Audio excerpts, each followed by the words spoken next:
Hello,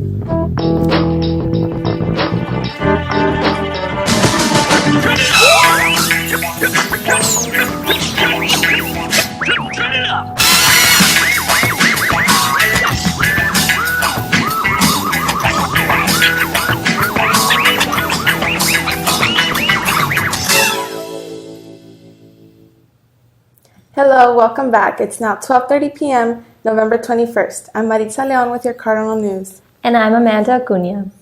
On Friday, November 10th, our campus chapel held a service for the retired and fallen who have served our country. Here is Nani Melendez-Lopez with more on the event.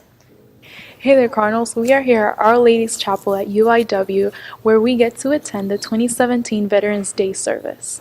The service was enlightening, beautiful, as always. Very uplifting. Of course, every time I hear the national anthem or the Stars and Stripes, I go to tears. It reminds me of my service and why it is that I decided to serve my country. Veterans Day in general is just a recognition of all that are serving. First of all, those that have served, those that have died in the service of our country.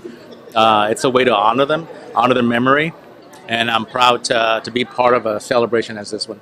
I thought the service was really great. I think it's really great that UIW took the time to recognize the veterans, and especially the students here that are veterans and the students that are veterans around the world, like different UIW campuses around the world. It's wonderful to work at a place where students and family members and veterans could be recognized for the services. As a retired Army man myself, I think it's good.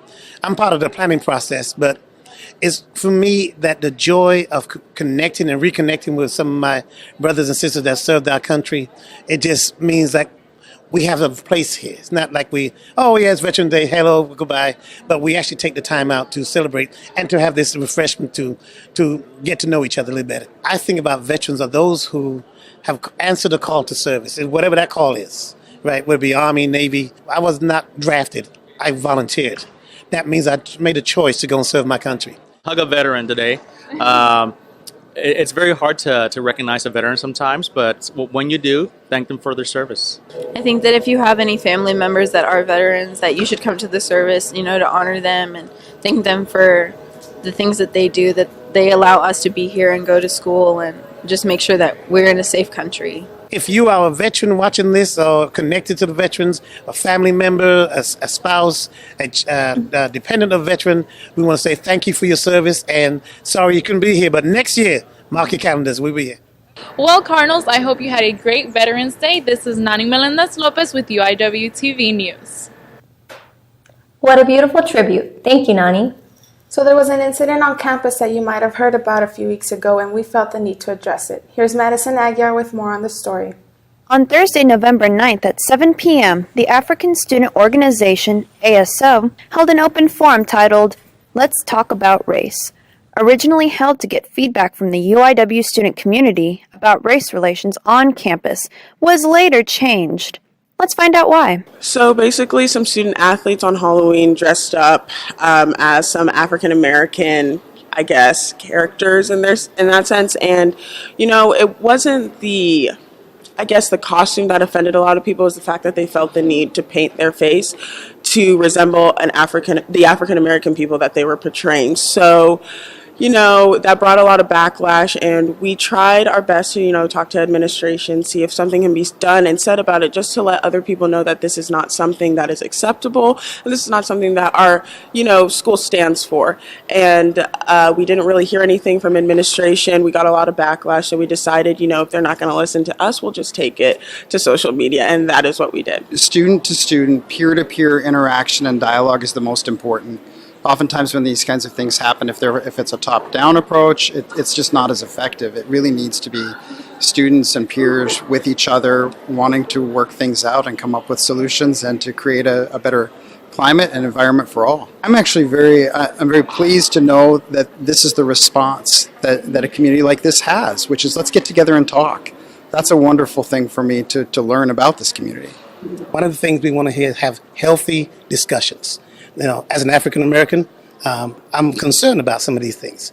And I think everybody in the administration is concerned. I have not spoken to an administrator who was not concerned. So we're all concerned about this, but we want to figure out how do we move forward? What are the next steps? How do we, maybe long-term programming, sensitivity training, those type of things. So there's some things that we want. But speaking to Dr. Evans, he wants to hear from the students. What do they want? So we're not here to dictate anything. We're here to listen. Like, I understand UIW wants to keep everything, under wraps, don't let the public find out and everything like that. But that's the whole problem. Because if nobody found out that this is wrong, then it's just going to happen again. Or something similar might happen again. Maybe something even worse. People are always like, oh, this is not that big an issue. And it's like, well, to you it might not be, but to us it is. This is our culture. This is, what we have to deal with.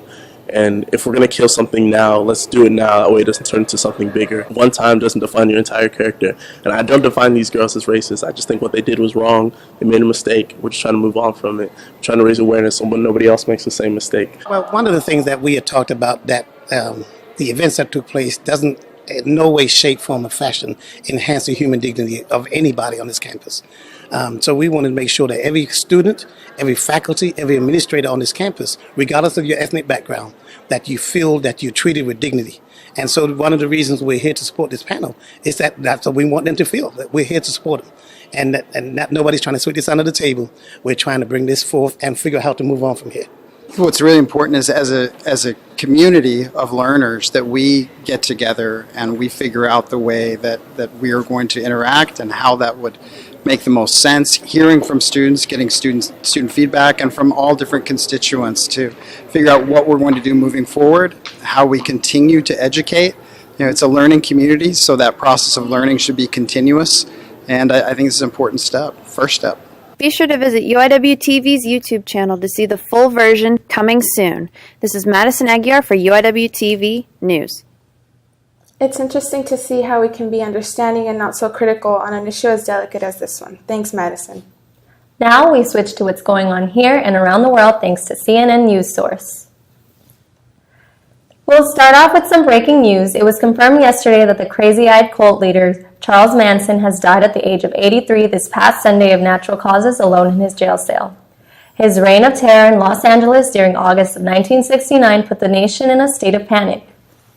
His cult, the Manson family, killed 7 people that month, which included actress and CoverGirl model Sharon Tate. The wife of Roman Polanski was 8 months pregnant when she was stabbed to death by members of the cult. After 48 years, many people who lived to bear witness to this event have finally been given the chance to breathe.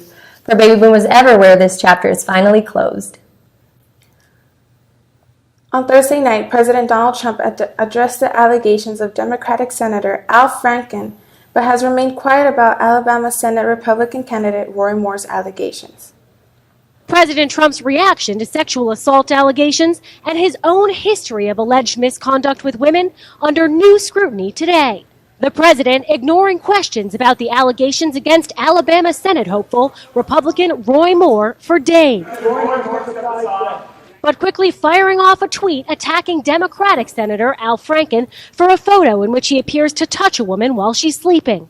The Al Frankenstein picture is really bad, speaks 1,000 words. Where do his hands go in pictures 2, 3, 4, 5, and 6 while she sleeps? Franken has apologized for his actions and welcomed an investigation, while Moore maintains he's innocent. The Washington Post has brought some scurrilous, false allegations, which I have emphatically denied time and time again. Now, the White House has said that President Trump does believe Roy Moore should step aside if the allegations against him are true, but it's clear the president doesn't want to intervene in this race. As for the Alabama governor, she says she has no plans to delay the election, and she does plan to vote for Roy Moore. Sarah Murray, CNN, the White House. By commenting on Franken's allegations, some have said that he is potentially inviting more scrutiny over his past allegations of sexual assault that have been pinned against him. A risk that a CNN news source was a partial cause why he didn't comment on the Moore controversy. A window display in Austin, Texas has 79,000 post-its in honor of representing 79,000 kids who are victims of sex trafficking in the state of Texas. An organization with a team of volunteers called The Refuge made the display, and each square represents a young child. The goal behind the display is that the public will take the name of a victim and donate to the brand new facility that will provide care for girls ages 11 to 17 who are victims of sex trafficking. This has been your UIWtv News, but don't go anywhere. Stay tuned for your entertainment scoop.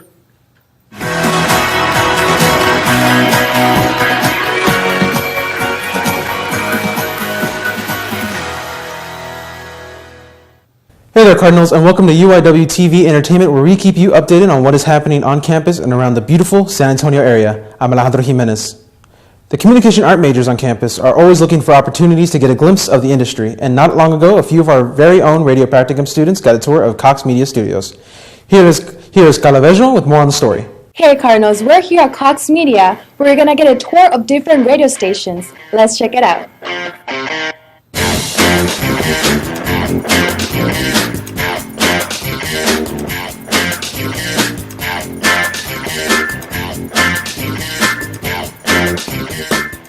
I thought the tour was great. Everybody was super nice, and I learned a lot about networking and just being in the radio industry. It was really great. Same thing like networking, you really need to get out there and talk to people. Jay, the radio practicum professor, is a great person to talk to when it comes to networking. So talk to him, talk to everybody else in the comm arts department, and you'll get to know a lot of people. I wanted to bring my students here to experience what a radio station looks like, how it feels. There's so many elements that you can see, the views, the people, to show them that there really are people that work there that really like do what they do. It was very helpful. It was I have visited other like radio station tours, but I feel like this one was a lot more in depth, and I was able to learn a lot more. So it was very informational. Kind of gave me a more better aspect in case in the future I would like to go into radio. So it's given me like a position to look into in the future, which I find very interesting. And I've been in the business now for almost 30 years, and now I'm sharing it with my students at Incarnate Word, and I'm having a really, really good time with it. Hey Cardinals, don't forget to tune in to any of the sister stations. This is Carla Bello reporting for UIWtv Entertainment. Thanks, Carla. Glad to see it was such an informative trip. Oh, with November already halfway gone, Christmas is coming up fast. On Saturday, Incarnate Word celebrated its annual Light the Way event. Let's go to Jill Goosey, who was there. Hey Cardinals, we're here at UIW's annual Light the Way event. We're minutes away from flipping on the switch and brightening up this beautiful campus. Let's go check out some of the festivities.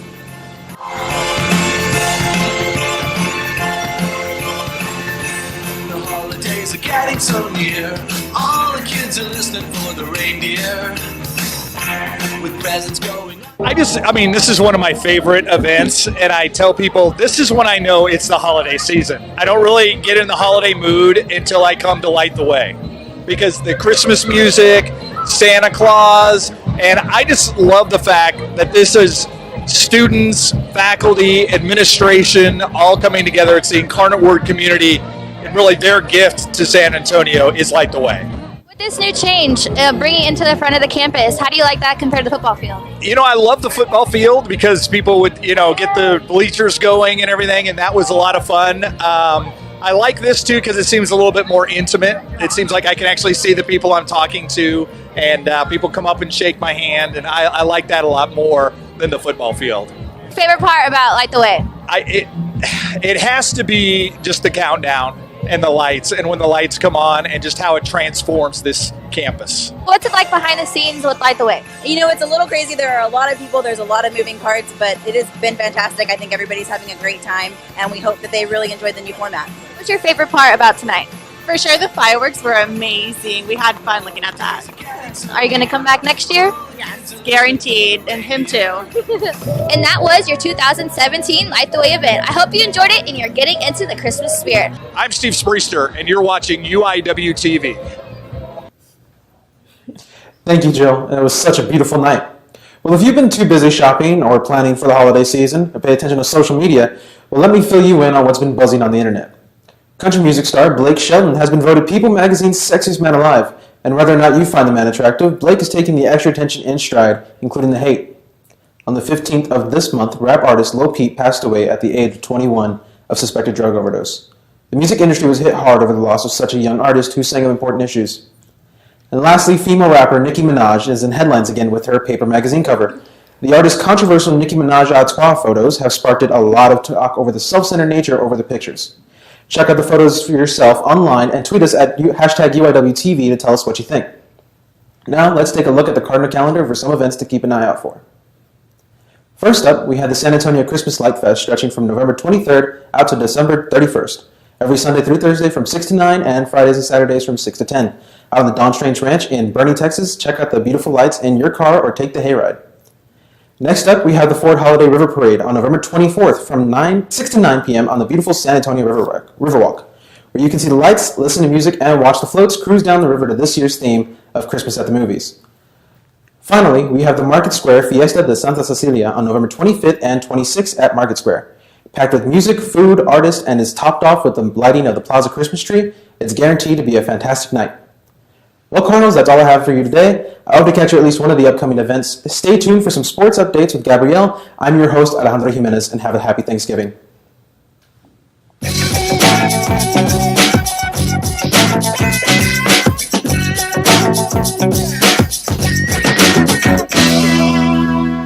Hey Cardinal fans, I'm Gabrielle Estrada and I'm here to give you the rundown on all the latest UIW sports news. This past Thursday, UIW's football team hosted Prairie View A&M for their final game of the season and senior night. Unfortunately, the Cardinals fell short with the final score being 42-28. The team finished a tough season with a transition to fully becoming Division I with an overall record of 1-10 and a conference record of 1-7. I'm sad to announce that the head volleyball coach, Jennifer Montoya, has stepped down. Montoya took over the program in 2003 and led the Cardinals to a Heartland Conference Tournament championship in 2007. To cap off our women's volleyball season, the team finished with an exciting victory over the Sam Houston Bearcats. It was the icing on the cake for the official senior day with a 4-set win at the McDermott Center. The women finished the season with an overall record of 8-15 and a conference record of 7-9. This past month, our men's and women's cross-country team made school history, being the first team to compete in a postseason championship meet at the Division I level. I was able to travel with the cross-country to cover the race. Hey Cardinal fans, we're here at A&M's Watts Cross Country course, where our men's and women's cross country team are about to make school history, being the first ones to compete in the postseason championships here at the 2017 NCAA Division I's Cross Country Championships. Well, the races were fast. The women ran first, and it was beautiful weather. It was high 40s, low wind. Humidity was pretty good, and course was fast. The women struggled a little bit. We were just spread out as usual. But it was a good experience for them. They saw what it's like to go out fast at a championship race. It's so great for UIW to be able to compete for the first time at the championship level, going past conference. It's an amazing experience. It's so great to be out here with all these big schools because they don't separate it. We're here with Big 12, SEC, everything, all the ones you dream about. It was great. It was great to see you're right next to these people. You're competing with them. You're passing them. It was a lot of fun. It was an amazing experience. And the men finished 12th out of 26 teams from what I can tell. So all 5 of our men were 32:04 or faster, which at the Chili Pepper a month ago, about 6 weeks ago, we ran a 10K, and our average time for our top 5 men was 32:30. And I think we averaged right around a 31:45 today. So it was quite a bit faster than we ran at Arkansas. So, to have all of our men coming back, all 7 men that raced today, to return next year and still finish 12 out of 26 teams was pretty good. UIW's men's and women's cross country team made a great impression here at the NCAA Division I Cross Country Regional Meet. They'll be looking forward to indoor track come January. This is Gabrielle Estrada reporting for UIWtv. It was really exciting to be there watching the Cardinals make history. In Cardinal soccer, the team finished the season with their final game against UTRGV. Carlo Bello was able to cover the action that day. Hey Cardinals, we're here at the men's soccer game where they're going to play against the University of Texas of Rio Grande Valley. Tonight is a very special night because it's the last home game for all the seniors. Let's take a look.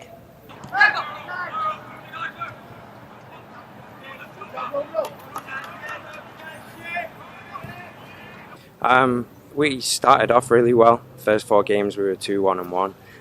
We went up to Chicago and we let a game slip, and from then something changed. We didn't have as much belief, and it kind of hit us with conference. We let a few games slip, and we put ourselves in a tough situation where we had to kind of win out. The guys did well towards the end of the season. If I could change anything with the start of the season, start conference, putting a bit more emphasis on those first few games and trying to get a few wins so we're not in a situation like tonight where we have to win. I felt the guys felt a little bit of pressure in the first half, but they came battling in the second half, came back from 1 goal down, got it back, could have won the game. It's frustrating, but it happens, that's the game. Well, I mean, we try to win the game because if we won the game, we will make it in the playoffs. But at the end of the day, 1 minute and a half left, and we didn't score, so it's over with us. I just told the boys, work hard. You know, at the end of the day, we're on the field, so win or lose, it's up to us. So just really hard work and dedication as soon as the season starts. Next season starts when spring starts this year, because you get the main group of guys that's coming back. So we really just have to put it into ourselves to just train harder and come back and really have a better season next year. What a great game, but sadly, our Cardinals fell short 2-1. This is Carla Dello for UIWtv Sports. Thank you, Carla. The men finished their season with an overall record of 5-11 and 1 tie and a conference record of 3-7. Just because these sports have ended, it doesn't mean that all corner sports have. The swim team is halfway through their season. This past Thursday, the women's team broke 3 school records. Cassandra Phillips broke the school record in the 100-yard butterfly. Also, Natasha Fong, Mariana Cruz, and Paulina Zalaza broke records in the 200 and 400 medley relay. Strong work, women. Our men's basketball team opened their season with a victory at home over Southwestern University. Brittany Morales was there to cover the story. Hey Cardinals, I'm here at the men's basketball season opener where they're playing against Southwestern University. Let's check out some highlights and interview some players. They out-rebounded us, but we still got the dub. For the most part, we did a good job rebounding and hustling, knocking down open shots, getting easy layups.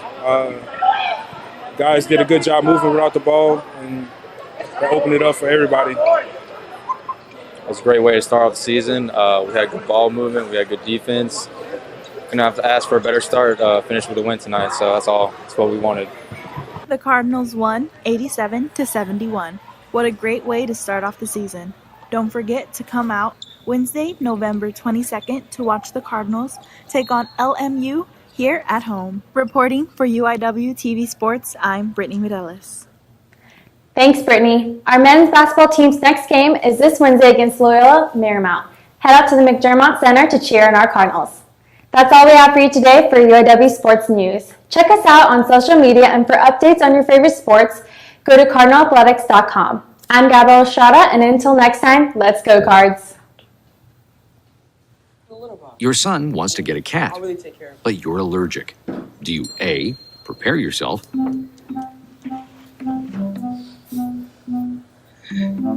B, make the best of it, C² = 25.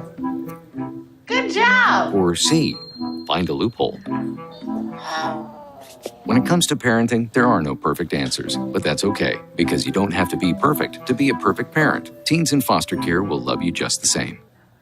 Well, good afternoon, Cardinals. I'm meteorologist Ryan Shoptaw, and looking outside right now, a lot of stratus cloud cover out there, sitting about 2,000 to 3,000 feet. Now, as far as how it feels outside in the current conditions, sitting at 60 degrees with a dew point at 55, and with that dew point, it was 31 yesterday, and right now it's increasing to about mid-50s, so you really feel it as you head out the door and really how muggy it feels outside with a southwesterly wind at 10 miles per hour, so it's going to be a little bit windy out there as you head out the door. Now, regional temperatures, Amarillo at 49, San Antonio at 60 degrees, and then as you head south into the Gulf Coast, 66 in Corpus, and then a little bit warmer down in Brownsville. And then high pressure is really moving that moisture into the coastal region, really increasing those dew points. Now, as far as what's going on around the country, cold front is heading through the central plains right now. A little bit of a disturbance out in West Texas. It's really bringing up those clouds and that really cold weather that's going to head down here tonight, really increasing those dew points and that temperature. A little bit of activity as you head southeast, and then a little bit more activity as you head northwest. So if you do fly out into those areas, keep that into account, some rain and some chance of thunderstorms as you head out that way. Now, Futurecast, what's going to happen tomorrow and into Turkey Day? Clouds coming, and then into tomorrow, Wednesday morning, around 2 in the morning, that front's going to come through, really cooling things down for tomorrow and into Thanksgiving. A little bit of a pop-up shower activity down in Corpus and Brownsville, but other than that, nothing too severe, just some clouds and cooler temperatures. Now, 7-day forecast, what's going to be like this week? High of 76 today, staying partly cloudy with a low of 51, and then on Turkey Day, high of 71 with a low of 45, and then staying mild and sunny as we head off into the weekend. For Black Friday, high of 75 and a low of 49, and then staying in the mid-70s for the rest of the week. And that is your 7-day forecast. I'm meteorologist Ryan Shoptaw. Thank you, and back to you guys. Thanks for tuning into our broadcast today. Keep up with what's going on at UIWtv by following our Instagram and Twitter and liking us on Facebook. Have a great Thanksgiving break, and make sure to tune in 2 weeks from now for the latest news from on and off campus. I'm Amanda Acuna. And I'm Maritza Leon. Signing off.